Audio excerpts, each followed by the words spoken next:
We will not copyright or trademark that. We do not have the rights to this at all. Please do not sue us. Thank you. Welcome to These Unprecedented Gays, featuring Joe Granelli and Paul Smith. Don't forget to like, subscribe, follow, and review wherever you stream your podcasts. Check us out on Instagram at tugayspod and email us at tugayspod@yahoo.com. We hope you enjoy.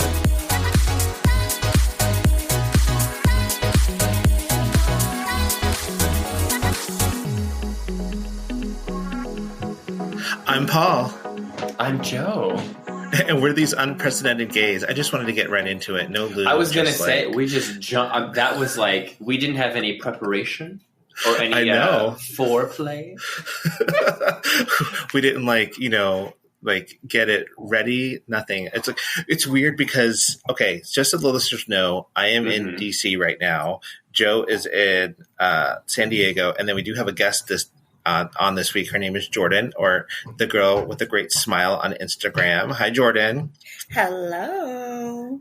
We're going to get to you in a second, but I just want to make sure everybody knew. She's in Los Angeles, so we're very, across the country this week. But it's weird because I have my AirPods in, so I'm I can't hear myself, so it's weird.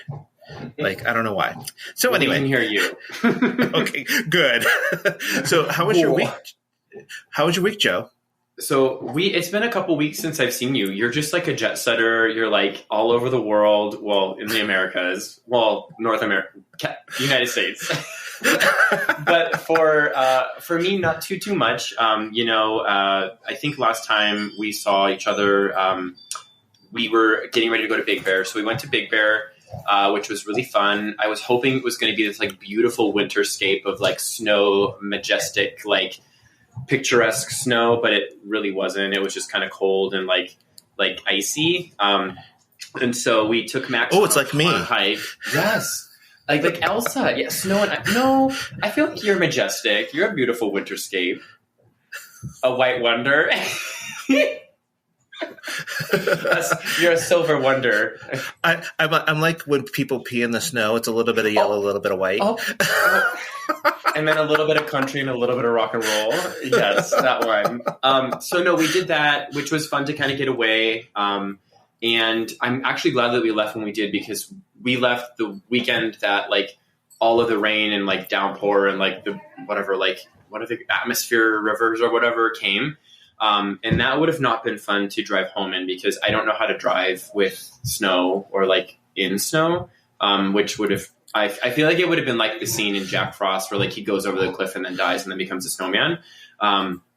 So we avoided that. And then we get back and then it's just torrential rain and downpour. So we also avoided torrential rain and downpour. And I don't know if you saw those videos, because you weren't here for that, right? You weren't here for the rain. Oh, no, I was. Oh, Andy wasn't. Yeah. Oh, this was this past week. Oh, okay. Girl, I can't keep up with you. You're all over the place. So it rained, for the listeners out there, this was a once in a lifetime historic event, which again, I'm can we get this? We're done. We don't need any more historic events. We're good. Give us a year where there's no more history. And so the historic event was a lot of rain, and it basically flooded the entire city, the county. There were cars that were being swept away. The news had this videos of cars that were being swept down a river of floods. So we avoided that, and now just kind of relaxing and existing in whatever. So that was mine. How was yours? You got more. You got more than me. Yeah. So I went to I did Arizona because I did a conference there, and then Andy was at SHOT Show in Vegas, and then now I'm in DC. So a lot of just moving around and stuff, and of course all the rain, and then you guys are going to get more rain here in the next couple of days for 9 days straight, I think, or something like that. That's Jesus. Exciting. No, yeah, but it's been a whirlwind. I'm tired. I haven't seen my husband that much lately. I think when I got back from Arizona, we saw each other for a day and a half, and then he came back last Friday, and then at 9:00 at night, and then I had to go to bed. We got up at 4 and I was gone. So we saw each other for 7 hours. Not even, because we slept most of that time. So Jesus. I know. So it's been a crazy couple of weeks, but more to come. But like, let's get into mouth to mouth. Mouth to mouth resuscitation. Could you hear that when I whispered it? I couldn't. Yes. We Okay. can. What? So wait, you can't hear yourself? Why? Is it just because you have the noise canceling things? Yeah, it's fine. But okay, so what's giving you life, Joe? So I have two things. Two Okay. things. So I think I talked about like the Real Housewives, like Salt Lake City, right? Where it's like chaos and all that stuff. So they had their like reunion finale thing. So part 3. And it's chaotic. Like this one person came into the show and had like a Finsta account, and then it came out that she had the Finsta account and was like talking shit about all these people. And then the other housewives were like, I can't believe this. And like normally they have like resolve in the finale, but they were like, I cannot film with her. And then she got fired. So like, you know, don't have a Finsta, basically. Or don't, like, if you do, like, don't talk shit about people. But, like, my thing is, I'm like, she said what everyone else in the show was thinking. You know what I mean? So, like, she was just more public about it. And for those who don't know what a Finsta is a friend's Insta. So, like, it's like a secret Instagram account that you have. Yeah, like that you only give out to your close friends. Yeah. Mm-hmm. I didn't know that until, like, recently. Because Until I just told you? I knew Finsta from, like, the Rugrats of, like, Chucky Finsta. Like, throwing it Every back. time somebody says Finsta, I think Friendster. Well, then it was like Friendster was after MySpace, like there was Friendster. Yeah. So we did a history lesson on that, I think. I know. I'm giving y'all cultural references. That was like in season 1. If you'd like to listen to that, just go back to our earlier seasons and give us a toot and a download. So that was one, and then like YouTube is cool, but also like bad because like it suggested like an RV like video, and then I went down like a rabbit hole of RVs. Did you say Arby's? RV, like we got the meats? No. Oh. Although that would be like the history, like because Arby's, I do like Arby's bread. Like the Arby's, there's something about the bread that Arby's has, like in the sandwiches. Although it's always like really compressed and flat.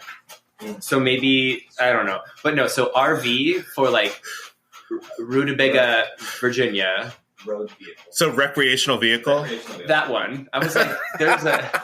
Oh, my God. So I think we've talked about this before where we have, like... I get really nervous about when you have to, like, spell something out, right? So I had to call my insurance people to cancel my policy. And I was like, hey, they're like, what's your last name? And I was like, it's, Joseph, blah, blah, blah, Grinelli, G. I was like, G as in Grinelli. And I'm like, I get so nervous. I'm like, giraffe. And we've talked about this, but anyway, so RVs, like it popped up as a video and I was like, do I want an RV? And like, I don't because they're really expensive and they're like a lot of maintenance costs. But I was like, what if I like got like a little trailer and like did a tour of America? And then I was like, no, that's expensive. And I don't really want to see certain parts of America. So yeah, I'll just hold off on that. So those are my 2 things giving me life. Okay. What about you? Okay. So first off, I am, this is going to sound really weird coming from me, but like I am living for the Super Bowl right now because the Chiefs are playing. If the Chiefs are playing, that means Taylor's going to be there. Second of all, Usher is doing the halftime show. And I'm like, what? Yeah. And then, okay. So I'm hoping that he's going to do Love in This Club. Yeah. Oh, yes. You know, got it bad. My Blue Confessions Part 2. Yes.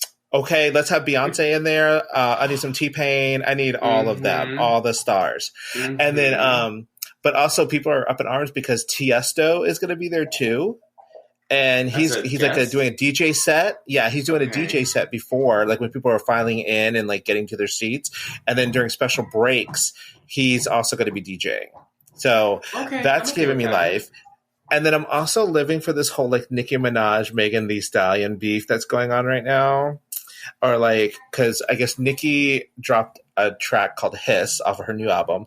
And in there, people are saying that she is dissing Nicki Minaj because she has a line in there that says, like, people aren't worried about Megan, they should be worried about Megan's Law, which people are thinking is referencing Nicki's husband, who is on house arrest and hasn't filed to be on the sex offenders list. What? Wait, what is all this? I have no clue. What? Yeah. Nikki's husband, I guess, was convicted of sexual assault and everything a while ago, and then he didn't register in California on the sex offenders list. So yeah, there's that all thing. And then in her new track called Bigfoot that she's about to put out, Nicki Minaj talks about the good foot, Bigfoot, all this stuff. People, I think it's referencing Megan getting shot in the foot by Trey Lanez. Okay, there's so much to unpack with all of this because first I didn't know Nicki. You got to look it up. Minaj was married. Look it up, girl. And then Megan Thee got shot in the foot. Yeah, she got shot in the foot a while ago. Oh Lord, girl, you got to get. This is what. No, I have you for these things. Catch up. Yeah, exactly. So, all right. So we're gonna ask our guest Jordan before we get into her interview, but we're gonna ask you, like, what are you living for? What's giving you life? What's making you breathe? So this conversation right now just gave me. It's chaos. Oh, hi, Baxter. And someone who hasn't been on social media for a while and someone who's been living on social media, all the TikTok news, and then there's the weather news. But I'm happy to be here. This is my morning. This is it. This is my plan. I'm doing okay. What's giving me life right now is all these cosplay projects in front of me all over my apartment a week before I go on vacation. So where are you going on vacation? I am going to the Philippines to see my parents. Ooh. And then I'm going to hop on a little plane to go back to my favorite resort in Boracay and just float in the water for about a week.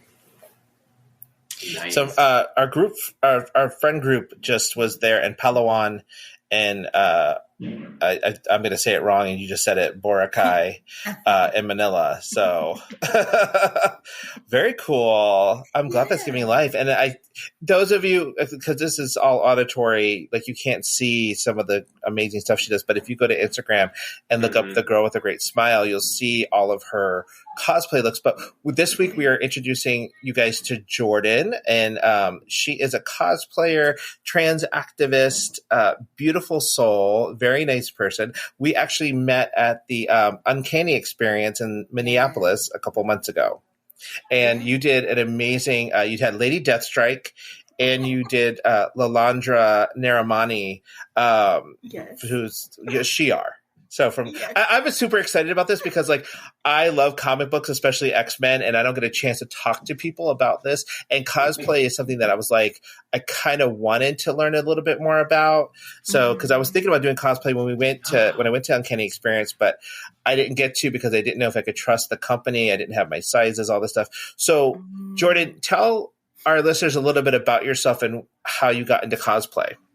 Yeah. And I was just telling Joe earlier that I was born in the Philippines and moved to the U.S. in 1985 with my family. I just turned 53 last October. You do not look like a girl. I know we had this entire conversation, and I was like, I need your skincare routine. And then I said, Paul would say Asian don't raisin. It's true. Exactly. Because that's what he does. But then by 55 to 60, it's just prunes. We just shrink and shrivel. So I have a few more. All of a sudden, everything just falls. Not for you. No, y'all are going to be lifted. You are going to be snatched for the gods. You are going to be, elevated. Well, I do have to admit, I don't know if this program has or this app has its own filter, but my skin doesn't look that smooth, or maybe just my lens is dirty. But anyhow, the other thing also is She got that season the 1 Vaseline filter. lens from Drag Race. Girl, you don't need the season 1 filter. You are stunning. The eternal glow. But I did get There you go. I did get my eyebrows microbladed by Perfect Frame Microblading here in Los Angeles. And I did find a new Botox specialist who gave me a touch up after 3 years. So I think it's just all in my mind, which just reflects to how I live, I guess. I feel younger, although my body will argue and just right now. When I pick up something from the floor and you just make those sounds, the crunchy sounds. So, but what was the question again? How did you get into cosplay? Oh, right. The purpose of this conversation. I started costuming when I was just a kid, just playing around the house. I love playing with fabrics.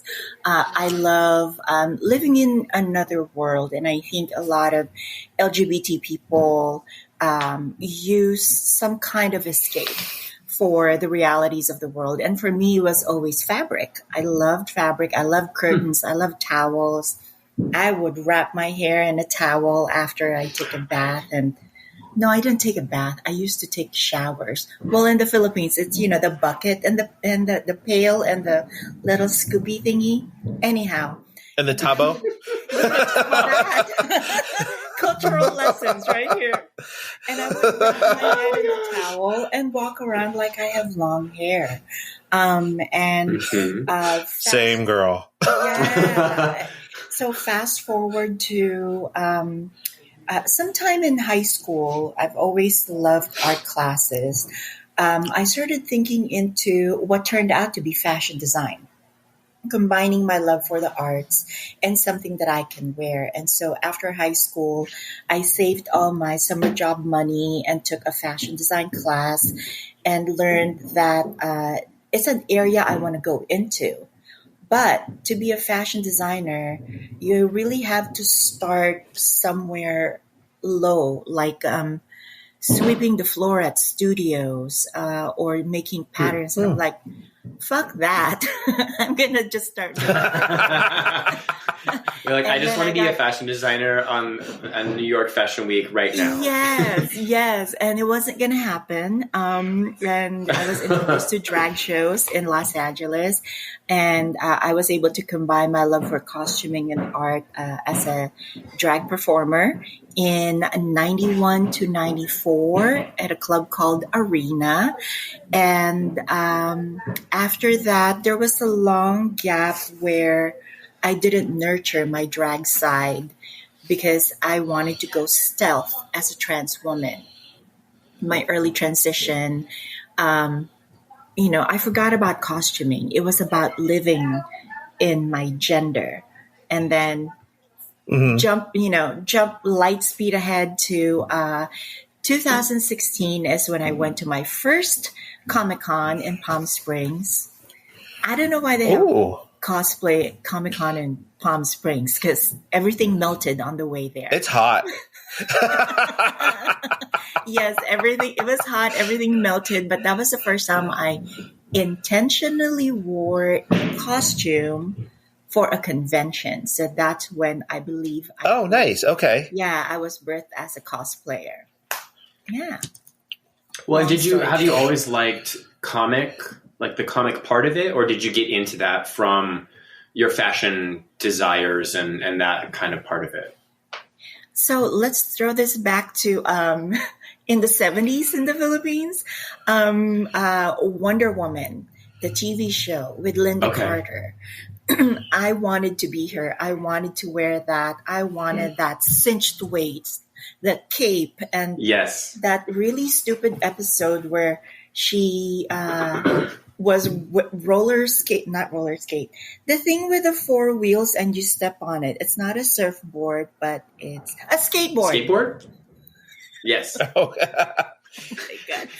She was skateboarding in her swimsuit. Well, it's not a swimsuit, but it's her outfit. So my love didn't start in comics, but in TV shows, and I was introduced to anime with not Transformers, Gundam, and then only here in the U.S. where we had some friends in church that collected comic books, and I saw X-Men. And I saw yes. I saw the drawings for Storm, and then the animation came out. So that just built on top of each other, and it was only recently with the Hellfire Gala that I jumped back into comic books, and then it just took off. I just got hooked again. It's funny because like people. Especially like cisgender straight people don't understand the impact like X-Men and comic books have on LGBTQ queer people, because it was something that helped me figure out who I am and be okay with that, because like these are people, it's an allegory for that experience for anyone on the fringes basically. And it's a wonderful, like it's helped me so much, and I've gained so much from collecting the comic books and everything. And it's helped me on my journey of accepting myself. So like, Jordan, for you, how has cosplay helped in your journey through your transition? I'm just jumping back and forth with the timeline here about my origin story, but my it's okay. We're going from a journey. Yeah, listen, you got to keep the listeners on their feet. If it's linear, no, you got to go from 85 to 02, back to 71, up to 09. Like, keep them on their feet. I have to tell people, this is before internet, okay? So before internet, like, what did you do before internet? We hung out with people in clubs. That's what we did. My transition started in 91, before a lot of the listeners, before you were born. When Just you, Joe, not me. No, just you, Joe. Listen, I am an 80s baby, barely. 91, I was 2, so I was on the earth. Or maybe 3, depending upon the month. So yeah, it was around that time when by the end of high school, I knew that I'm not gay. I just knew that. And coming from a religious family, very Christian, I am a Christian, but back then it was just very conservative and very Baptist. And I thought, there is no way that this is it. There's no way that I'm just gay. I'm sorry. I didn't mean to say I'm just gay, but I didn't think I'm just gay. So I looked it up. This is when we used to have libraries and actual books. And microfiche. Yes. I went to this library away from my little area in downtown LA and looked at the, it's called DSMV. The book of, whatever. But I knew that the description that it's an illness, a mental illness. I knew that I wasn't insane. I knew I wasn't crazy. But I was introduced to some trans women in the nightclub scene in Los Angeles, in West Hollywood. And I learned what being trans is about. But I wasn't ready for the hormones. I wasn't ready for the surgery. So it was called passive transition, where I just let my hair grow and stayed feminine. I kept myself from working out so I don't grow muscles. I support not working out. So I same girl. I stayed soft and supple. She's serving fish. Yes, that's how you keep your skin really soft and supple. But then much later is when I felt comfortable enough to take hormones. And the costumes really was just an extension of who I am, regardless. I knew that regardless of what I was wearing, even when I tried to live as a boy, working in Disney consumer products and Warner consumer products, I was always mistaken for as a girl, as a female. And so being very feminine, the costumes, the cosplay was really just, an elevation of who I am. And now I get to live that fantasy, and even blurring the gender lines, doing gender bend of characters as a trans woman. Do you have a question, Joe? No, yeah, I want to. So one of my questions, and I didn't know if it was going to be too much of a pry, was just the Christian upbringing, and I think a lot of folks and listeners might have a similar situation. Seems like you've come out on the positive side of that. So, like, how did that kind of impact and affect you, and how is it right now? Yeah. So my parents are ministers. Growing up in church, I have my belief, and this was my longtime argument with my dad, who eventually we agreed we're talking about the same thing. We just live our faith differently. So for me, it was, I'm not going to let anyone steal my faith, steal my beliefs.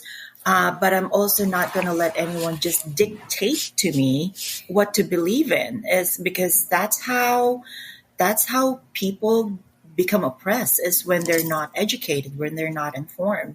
So I learned it for myself. And I've had a lot of circular arguments with my parents because we're talking about the same thing. It's just that I don't subscribe to the man-made traditions. My faith is between me and the God that I believe in. And the God that I believe in is all about love. Love in the broadest form, not selective love, not the love where only certain people are okay to do certain things. No, because I'm going to get off the pulpit right now because I'm not a preacher at the moment. But it's it is Sunday. It is Sunday. But also, but also, like, religion is so huge in the Philippines and within the Filipino community, because my mom is Catholic and very religious and stuff. So it does affect you in that aspect. I mean, 98% of the population in the Philippines is Catholic. So yeah, they believe it. 98. Holy crap. Yeah, it's huge. Wow. So it's a lot. So now, going off of there, I want to pivot a little bit, because she is a beauty pageant queen. She is she's not just, she is like, there's like a triple threat, and then there's like, I don't know, like, after you get over a certain number, I don't know what the things are, like 5, 6, like, she's like a septet prep, like, she just go threaten you. That's it. Yes, she is a beauty queen, because you won Miss International Queen USA in 2006. Is that correct? Well, it's partially correct. Back then. Sorry. Back then, Miss International Queen USA was a selection process instead of a competition. And so, like Raja, I was invited. And so I didn't have to. There was no competition. There's a few that were invited to apply, and there's a few that were invited to just compete. And there were, I believe there were 3 of us, but 2 USAs. It was me and Dominique Chappelle, who ended up placing in the top 10. I was 11, tied to Korea, which is fine because, I wasn't ready for the pressure that what everybody else had to go through. But I am forever Miss International Queen USA. But I did win it was Queen of the Universe 2006, Queen USA 2005, Catwalk 2008, and Model Surge 2002, among other pageants. I think I have like 13 titles or something like that. Damn. I was like, she's just listening. She's like, and this one on this year, and this one on this year. I'm Miss Competition from when I was born to now. Oh, wait, there's a twist. There's more. Oh, you wanted a twist, huh? There's a twist. I competed in the pageant, which was so fixed. I placed 6th, but there's only 5 contestants. So let's just say we walked out. That ain't math. Well, I have this pageant scene or whatever is like very, and I think nowadays it's different, but like it is very like cisgender woman sort of thing. Like, did you have a hard time navigating that, or was it were the panelists and the other judges like, were they accepting, or like how did that work out? Again, going back in the early 90s, back then when I started competing in pageants, yes, there was a lean towards the cisgender presenting trans women, and as versus what was referred to back then, our terminology was different: transsexuals and cross-dressers and drag queens. So that's how it was separated back then in the 90s. Transsexuals were referred to as the ones that are more passing as a female. I know this terminology is triggering for a lot of people, but this is where we came from with the terminology. And then the transsexuals are the ones that actively pursued the transition with the surgeries. I fell in the cross-dresser category because I wasn't actively pursuing gender transition or surgeries. I was just living and identifying as female, but I was not performing in clubs anymore like drag queens did. And so the challenge for me was the aesthetics. I had to pad. I had to wear wigs because I was living a dual life. I'm still living as male for work, for family, for church, and then at pageants and clubs and weekends, I'm identifying as female. So the judges knew me as a community member because of the work that I was doing in public health. I was an outreach worker. I was the condom girl, the girl at the gay clubs that would be handing out condoms. So my, that was me. So my, my experience was mixed, but I did win the pageants because it was also depending on who you're competing at the time. And how much time you've invested in pageants, how many times you've well, and they're expensive too, right? Yeah, I can't imagine the time, the money. There was a pageant in Hawaii that I competed in where the winner allegedly spent $15,000 to $20,000 to compete, but the prize money was under $5,000. So for me, the math didn't math. That's why I didn't feel bad, not even placing. Because you still lost money, girl. Well, but she's winning now. So talking about like, that's a good segue because like talking about financially, with your cosplay, you make a lot of your own stuff and you try to use stuff that you can find easily and readily that you can. Cause like I follow you on Instagram and right now you're making a Hellfire Gala look for Jean Grey and you're using chicken wire to make the hair. Is that correct? Yeah. So it's a combination of aluminum wire, horsehair braid, and polyester batting to create the base because the wigs get heavy. You've seen it in that really popular drag show that we're not getting paid to promote. So I'm not going to say the name. Okay. I love that. I also have tea about that, but anyway, something else. So we'll get into that. Yes, remind me. It was back in the 90s. But I like unconventional materials, using materials that you have. I like beauty on a budget. I like to put my money into vacations, into experiences, into food escapades. That's what I want to put my money into. So with cosplay, I'm a bargain hunter, but also because I'm a Filipina, we love us some bargains.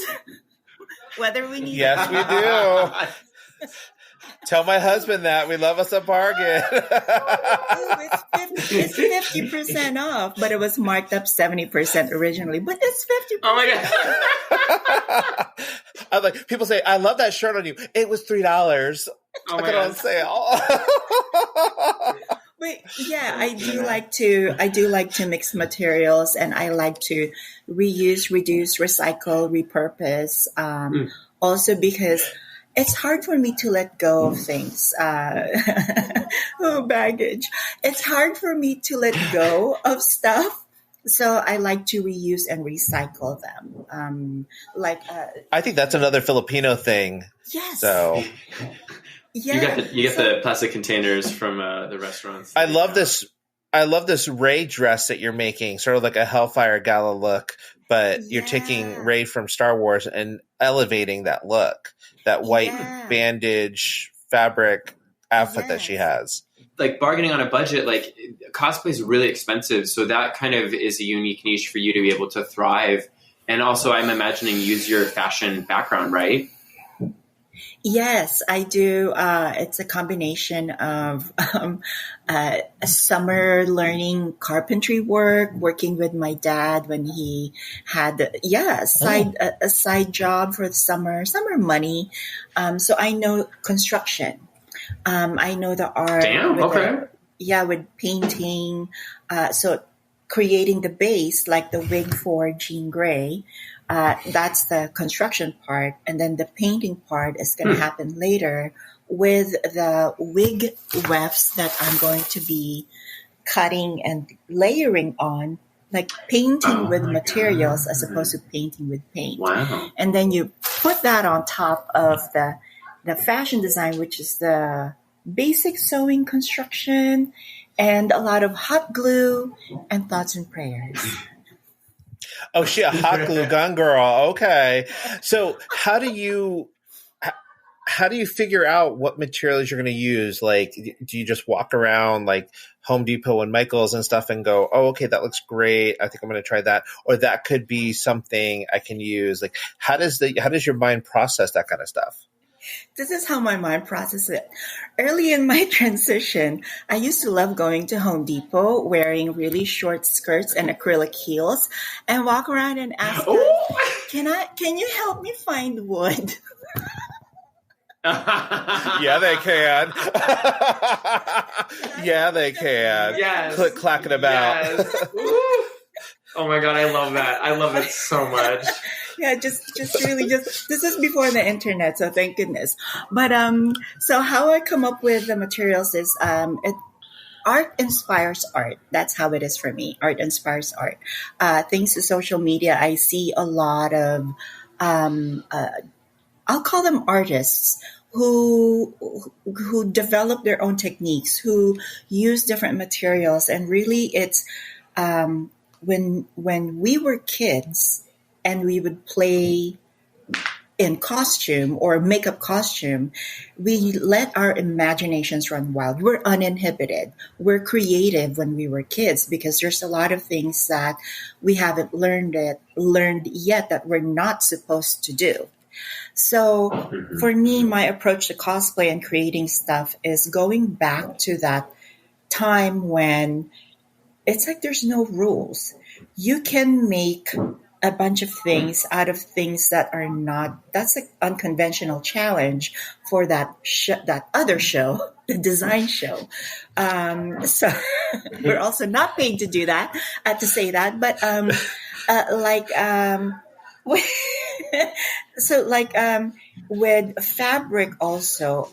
I was going to create my own crinkle fabric to create the Ray Skywalker. Okay, let's just call her a Skywalker.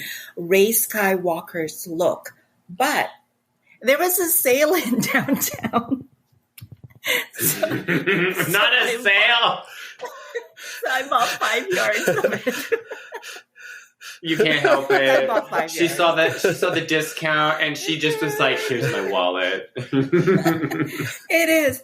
But yeah, also I'm being in downtown Los Angeles. We are spoiled with the access to materials here with the fabric district, where a lot of the fabric that you see online, they are marked up. But this is me teaching economics class now. But in downtown LA, after you spend $800 for your airfare, you can save $2 in fabric. So do your math. All like right, your teach the math. children. Yes. So I wanted to ask, what is your most successful cosplay, and what do you think is your most least successful cosplay? Okay. My most successful one, the one that got the most love, and unexpectedly is the giant yellow railgun that I made based on an artwork from someone in Canada. And the railgun, it's yellow and it's 9 feet long, but it only weighs 5 pounds. That is the magic of the unconventional materials, because I used foam core board, what is used in like science fairs for the, you put stick stuff on it and you put it on display. That's what I used for it instead of foam. It was cheaper, definitely. It was like for a big square piece of foam board, it's only 99 cents at the dollar stores, as opposed to EVA foam where you can spend a lot, let's just say a lot. So that one got so popular because it just looks amazing. And I look really tough in it. But I also made that during the pandemic when it felt like the end of the world. So I wanted to, like, if I was going to fight zombies, this is what I'm going to wear. It's a giant rail. This one, right? Yes, that one. Oh my God, that's so cool. That armor is really light. And then the unsuccessful ones are, so there was a time when Patreon was the thing for cosplay girls.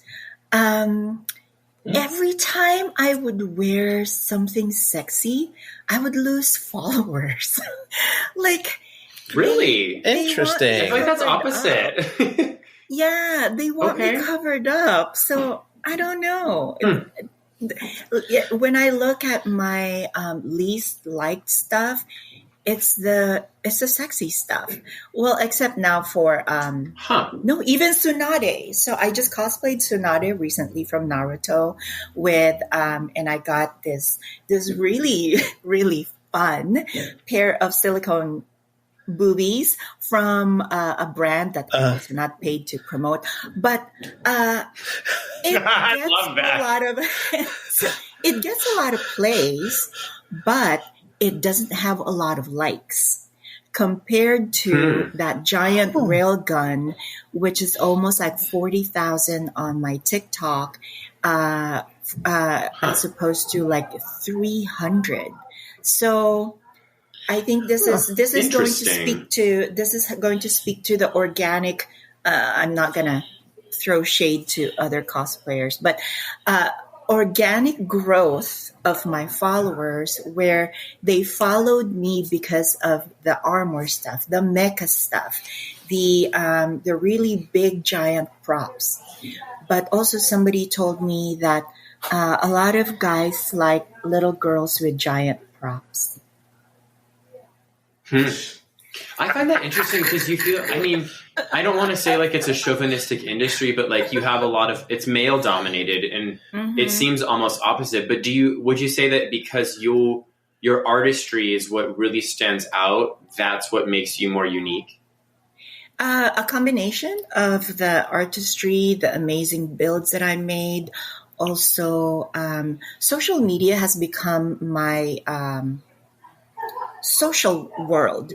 Back then, we used to go to the clubs and, we're out with, tens and tens of friends. Now I have like 2 or 3 in real life. But social media has become my place to engage with people. So that engagement for me makes a huge difference.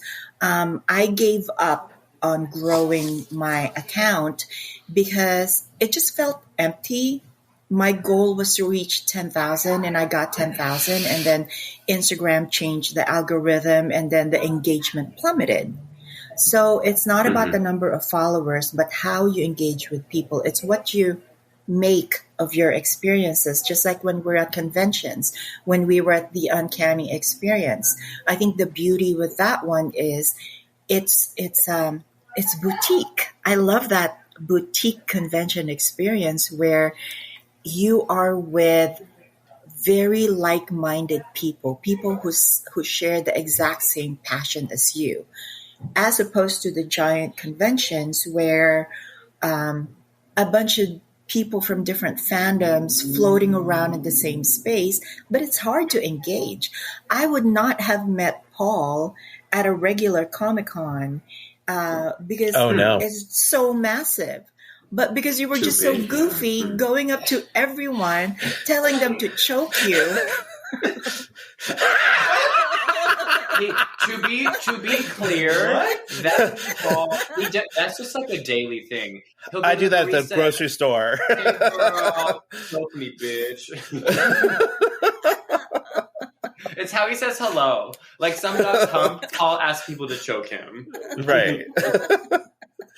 So I don't know if I answered your question. Okay. Hey, no kink shaming. It's not no shame whatsoever. We love Paul for who he is. So to expand on what Joe was asking, how have you or how do you deal with a lot of because within the community, whether it be the comic book community, cosplay community, it is very cisgendered, white male who have very specific ideas of how things should be. And if it's not, they get very upset and become keyboard warriors. So like for you being POC, trans, somebody who is doing amazing things, how do you deal with that? And older, also, the older generation representing. Hey, I don't see age, girl. I see color, but I don't see age.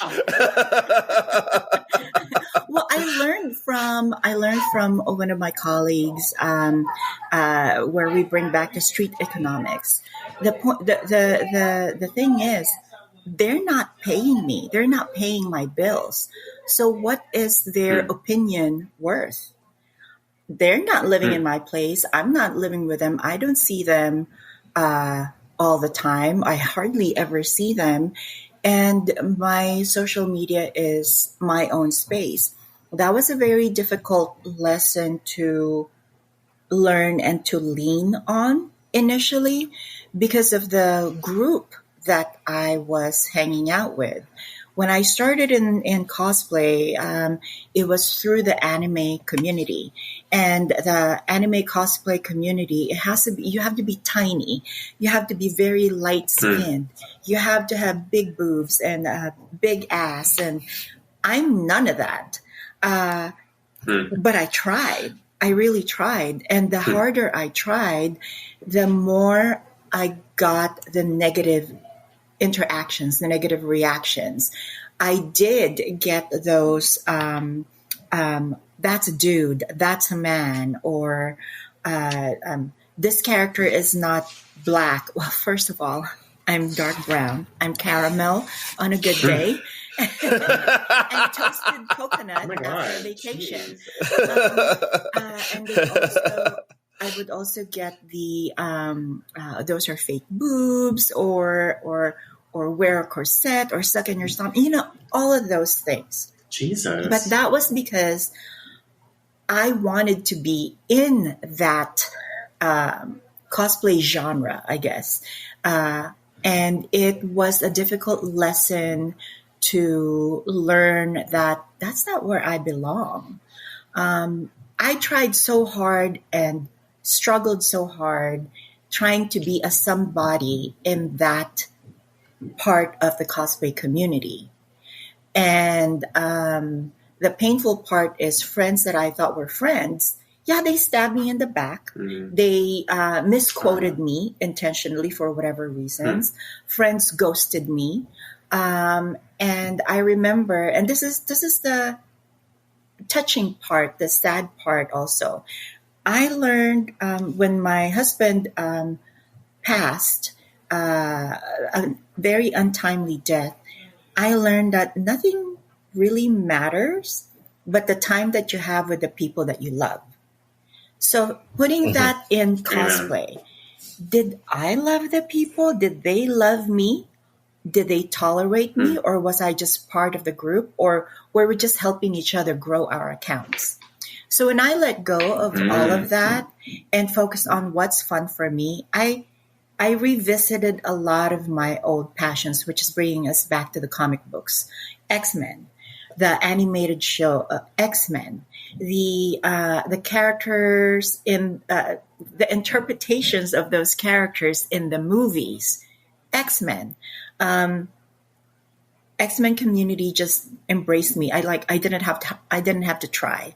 It was just, we're all a bunch of, there was a differentiation between geeks and nerds. So I think we're called nerds or geeks. Anyway,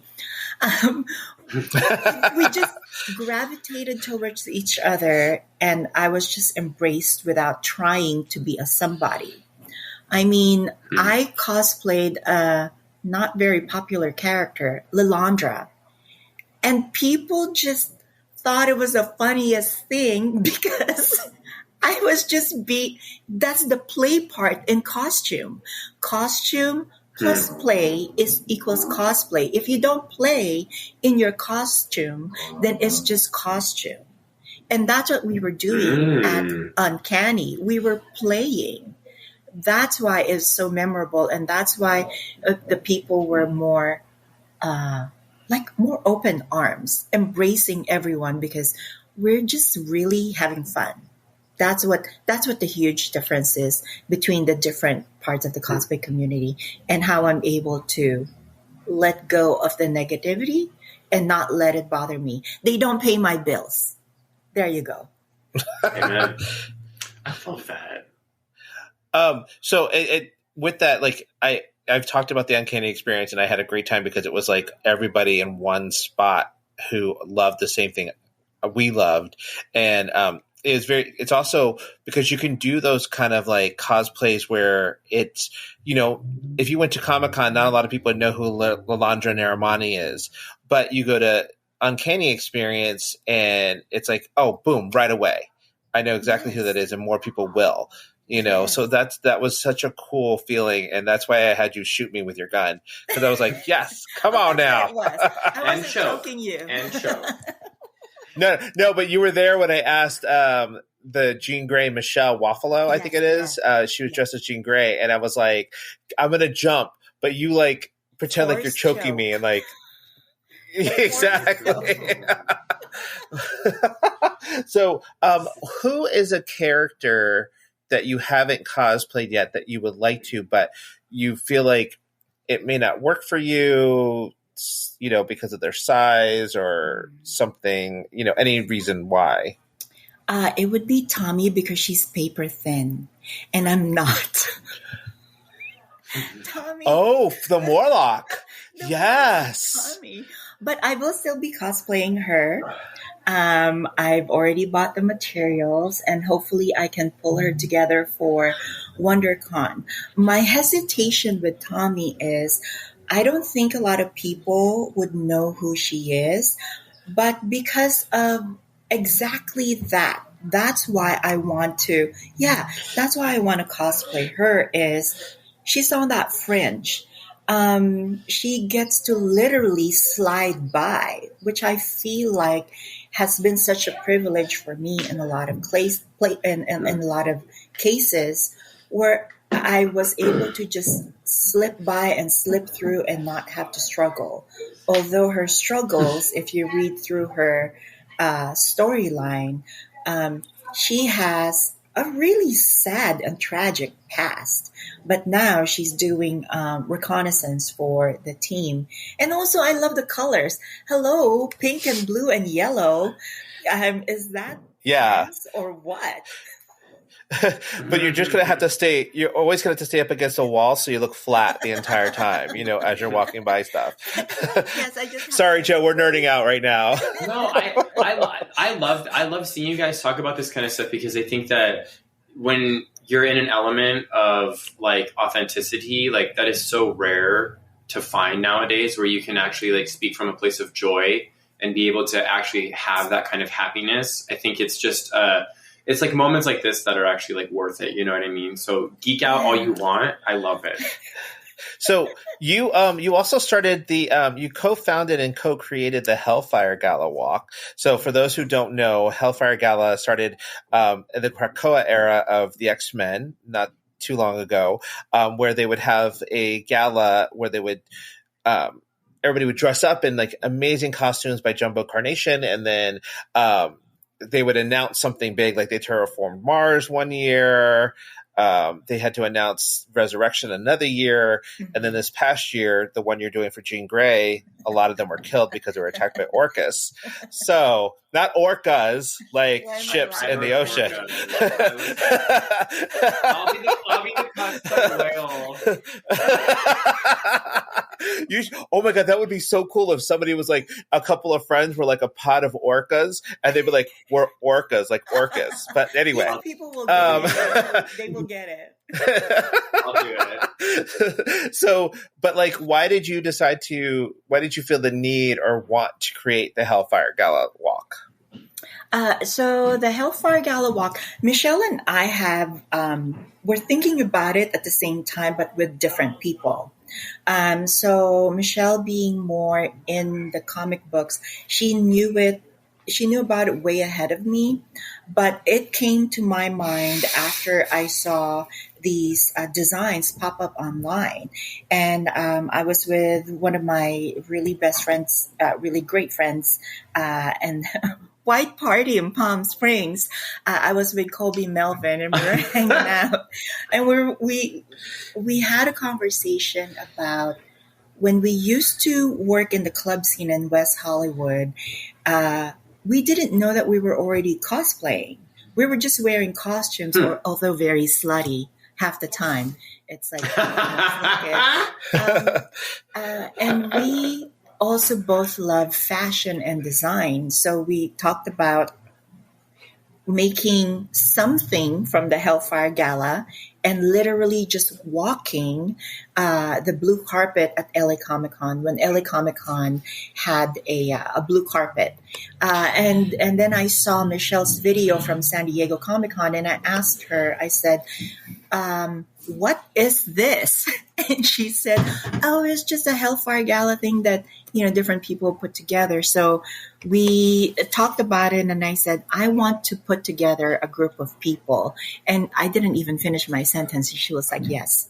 So she and I pulled together a group of people to walk in front of the live stream at LA Comic Con. And we chose Hellfire Gala Walk because it's not a fashion show. It's not a gala. It's not a regular photo shoot. It's a walk. The point is to walk like you were going into a gala. So it's a moment of the gala. And then from there, Okay. I got the idea of Star Wars because everybody died at Hellfire Gala. So we need something new. You gotta have people who are. So you need something new. Okay, so who is, because did I see you had designs or something for like an Emma Frost Hellfire Gala look? The one where she was like, it's all long crystals. Yes. Ooh. It's just a fringe. Okay. That is a dream cosplay. And I'm going to reinterpret that because I don't want to body paint. I don't. Okay. Yeah, because you'd have to body paint yourself silver or something. Yeah. Just get Swarovski to sponsor you and it'll be fine. Speaking of my delivery, I just heard the doorbell for more crystals for Jean Grey. Ooh. You can never have too many crystals. Yes, yeah. Oh my gosh. Okay, so before we wrap up, I want to know who is your number one Hellfire Gala look that you want to create but haven't yet?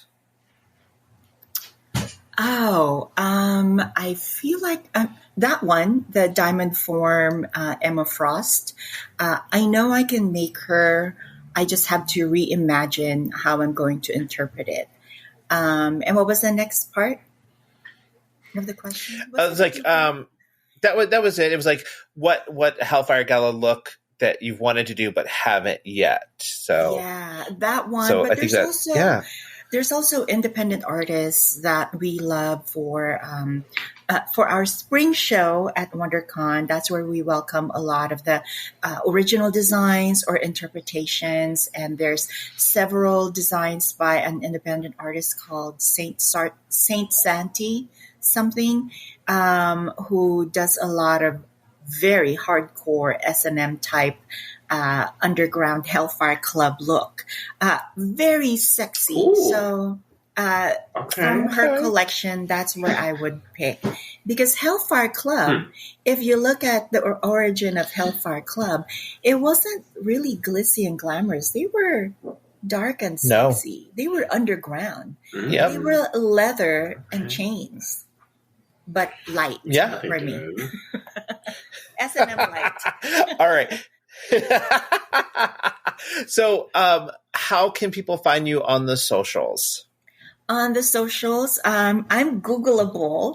Either my full name, good luck with what you find, Jordan Blaza Olsen, or the girl with a great smile. Ding! Oh. Which I can attest, it is a great smile. She said Google me. Okay. Google me. She's a real housewife now. She said Google me. She's like, all of the options that pop up are accurate. I did have to get a lot of things removed from there, but it's good now. It's safe. Same. Well, Jordan, thank you so much for being on our show. We really appreciate you coming and spending time with us and talking about cosplay and your transition journey and everything. We hope that everyone had learned a lot about cosplay and stuff. And before we go, can you tell us about that show experience that you were going to talk about? Oh, wait, hold on, wait. What'd you say? Wait, what show? You said that she said she had tea. Yes, we had to put a pin in that tea. So now we want that tea. Okay, this is exclusive. Only a few people know this. But when that celebrity who owns the show was getting started, she had producers go to the clubs to meet new aspiring queens and something. I didn't know what an NDA was, but my friends at the club knew that I sing. So nothing was signed, but also I was an aspiring singer, actress, whatever, and the producer who my mother of the house, Mother Love, we were the House of Love at the time, introduced me and said, there's this track, they're looking for some harmonies and some lyrics, whatever, why don't you sing something? So I sang a line for this demo, which they recorded, and it's on one of the early songs by this celebrity. And I never Is got it House of anything Love? from it. Well, House of Love is the individual's cocktails now. I feel like that's a yes without saying a yes. Because I remember there is a song like that on the first album. So... Oh my God, you need to sue. Well, see, the thing is, I learned also I'm not meant for that type of fame. I know I would have ruined myself if I became that popular or that rich. I know myself. And so the stuff that artist went through to get to where they're at now are stuff that I do not want and never wanted. So, but that's also my way of saying, fuck that bitch. But I know that things happened the way they did, and a lot of people really found the joy in that song and that sense of belonging. That my path is just different. It's different. That's what it was. But yeah, that was mine. I will tell you, I love that song. When that album came out, that was like one of the few songs on there that I just I will listen to. There you go. That's why. It must be why. I do have to plug my song. It's back on Spotify. It's called Rainbow Pieces. It's a very beautiful slow jam song with trans man artist Emmett Preciado. And it's a duet. Just plug away. It's called Rainbow Pieces, and listening to it, it's a love song for my late husband and also for the LGBT community. So listen to it. Where can people listen to it? On vacation. Spotify. On most streaming platforms. Okay, we're gonna listen to it. And we're gonna give you 1% of a penny when we listen to it from Spotify. We're gonna make back that House of Love. Yay! All right. Well, thank you, Jordan. We're gonna let you get back to your day and get back to your designing and everything. But we really do appreciate you being on here. We, again, go check her out on The Girl with a Great Smile on Instagram, TikTok, all the socials, and everyone have a great week. We'll talk to you soon. Bye. Special thanks to Andrew Smith and Nick Stone for producing the show. If you like us, please follow us at tugayspod on Instagram and visit us online at tugayspod.com. You can find us anywhere you can stream podcasts. Don't forget to like, subscribe, and let us know topics you'd like to hear. And always remember, stay safe, stay classy, stay sassy, and always stay a little bit trashy. See you next week.